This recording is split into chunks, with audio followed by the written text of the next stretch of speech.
મને ખબર જ હતી કે તમે આટલી આતુરતાથી જ આપણા આવનારા વિડીયોની રાહ જોઈ રહ્યા છો, એટલે કોઈ ટાઈમ વેસ્ટ નથી કરવો. ચલો જલ્દીથી આપણે શરૂ કરીએ આપણો અધૂરો ટોપિક, જેનું નામ હતું મલેશિયસ એપ્લિકેશન્સ. શું તમને ખબર છે મલેશિયસ એપ્લિકેશન શું છે? શું તમને ખબર છે મલેશિયસ એપ્લિકેશન કામ કેવી રીતે કરે છે?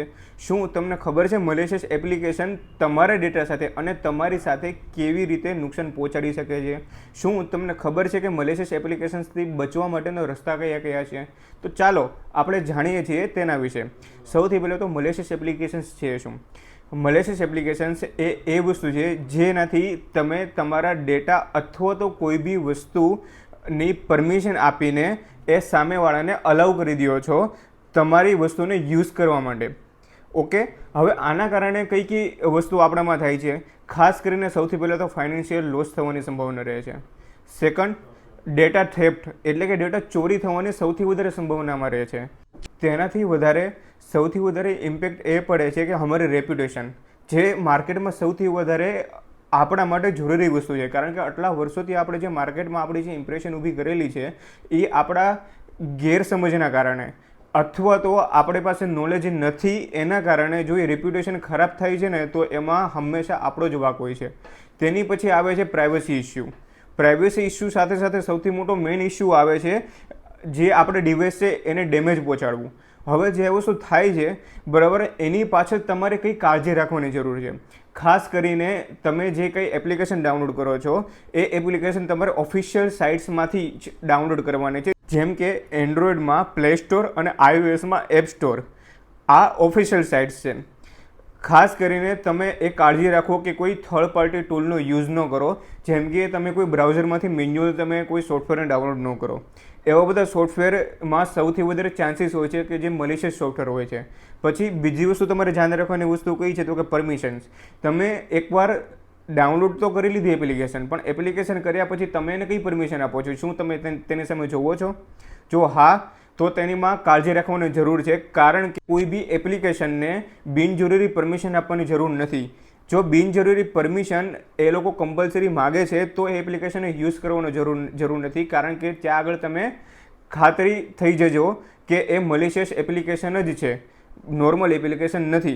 કારણ કે નોર્મલ એપ્લિકેશનની અંદર બિનજરૂરી પરમિશનને તમે ડિને આપો છો તો બી એ વર્ક કરે છે. પરમિશનની સામે તો આપણે જોઈ લીધું, પણ પરમિશનની સામે જોયા પછી આપણે જ્યારે એપ્લિકેશન ઓપન કરીએ છીએ ત્યારે સૌથી પહેલું સ્ટેજ આવે છે સાઇન અપ કરવાનું.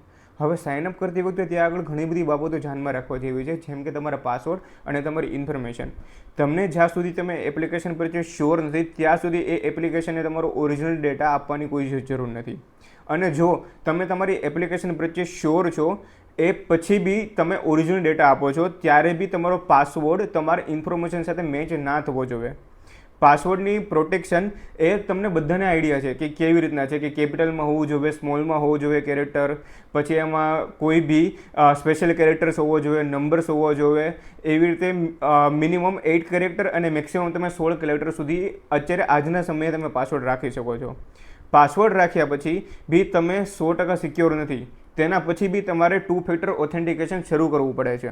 2 ફેક્ટર ઓથેન્ટિકેશન તમે શરૂ કરો છો તો તમારી સિક્યુરિટી પ્લસનું એક વધારેનું લેવલ આવી જાય છે સિક્યુરિટી માટેનું, જે તમારી માટે ખૂબ જ વધારે સારું છે. રાઈટ? હા, એ બધી વસ્તુઓ તો થઈ ગઈ તમારે જે સિક્યુરિટી પોઈન્ટ ઓફ વ્યૂમાં રાખવાની. એની ઉપરની હજી એક વસ્તુ છે ને જે તમારે સૌથી વધારે તમારા મગજમાં યાદ રાખવાની વસ્તુ છે બરાબર, કે લાલચ. કે જ્યારે તમે લાલચમાં આવો છો બરાબર, ત્યારે તમે લાલચના શિકાર બનો છો બરાબર. જેમ કે ઘણીવાર તમે સાંભળ્યું હશે કોઈ એપ્લિકેશનમાં આવે છે કે 5 મિનિટની પ્રોસેસમાં તમને 10 લાખની લોન મળી જશે. તમારો સિવિલ સ્કોર ડાઉન હોવા છતાં બી તમને 15 થી 20 લાખની લોન મળી જશે બરાબર. પછી કોઈ ગેમ તમે રમો છો તો ગેમની અંદર તે કૂપન્સ એના મની ડાયરેક્ટ તમે લઈ શકો છો આની એપ્લિકેશન ઉપરથી. તો એવો બધા જે વસ્તુ છે ને બરાબર, એ મલેશિયસ એપ્લિકેશન ઉપર એટ્રેક્શનની વસ્તુ છે. તમે એ વસ્તુ ઉપર એટલે કે લાલચ ઉપર તમે વધારે ફોકસ કરશો અને તમે લાલચી થશો બરાબર, તો તમે મલેશિયસ એપ્લિકેશનના શિકાર થવાના તમારા ઉપર સૌથી વધારે ચાન્સીસ છે. હું તમારી માટે આવી જ રીતે ઘણા બધા સિક્યુરિટીને લગતા વિડીયો લઈને આવનારા સમયમાં આવવાનો છું. જો તમને આ વસ્તુમાં ઇન્ટરેસ્ટ પડતો હોય અને આ વસ્તુ જો તમને ખરેખર એવું લાગતું હોય કે શીખવા જેવી છે અને તમારે કામમાં આવે છે, તો ગાઈસ આપણી ચેનલ અમિગો સાયબર ઉપર અત્યારે જ તમે સબસ્ક્રાઈબ કરો, વિડીયો પર લાઇક કરો, કોમેન્ટ કરો એન્ડ તમારા ફ્રેન્ડ્સમાં શેર કરો. Thank you guys.